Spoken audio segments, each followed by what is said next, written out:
Et puis voilà une conséquence indirecte de l'épidémie de Covid. Au printemps dernier, alors que le Grand Est se débattait face au virus, le Parlement européen a quitté Strasbourg pour Bruxelles. Des députés qui ne sont toujours pas revenus.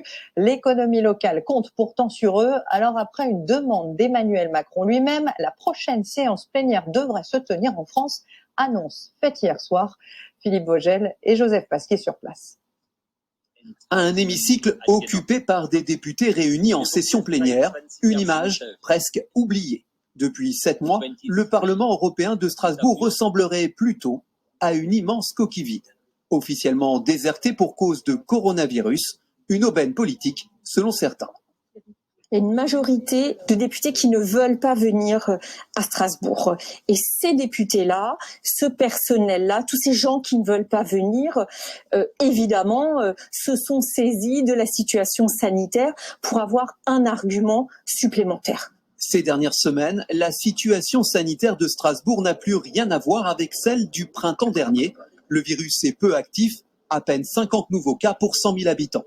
Ce qui est très peu élevé, et en moyenne sur la France à 117 cas pour 100 000 habitants. Donc on est moitié moins sur ce territoire. En temps normal, une semaine par mois, la session parlementaire de Strasbourg rassemble 705 eurodéputés et draine des milliers de fonctionnaires, avec des retombées économiques pour la ville. C'est inquiétant à double titre parce que, d'une part, on n'a pas nos eurodéputés qui viennent manger, mais surtout Strasbourg est une capitale européenne.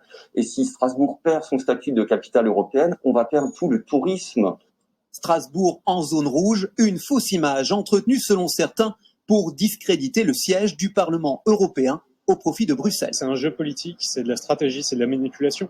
Et on voit qu'il y a un lobby très puissant, plus de 3,5 millions d'euros chaque année consacrés à des attaques contre Strasbourg pour essayer de tout centraliser à Bruxelles. C'est une honte, je pense, pour l'Europe, c'est une honte pour l'Union européenne. Une situation de plus en plus intenable. De son côté, Bruxelles a dû refermer ses bars avec 500 contaminations pour 100 000 habitants. Le taux d'incidence est 10 fois supérieur à celui de Strasbourg.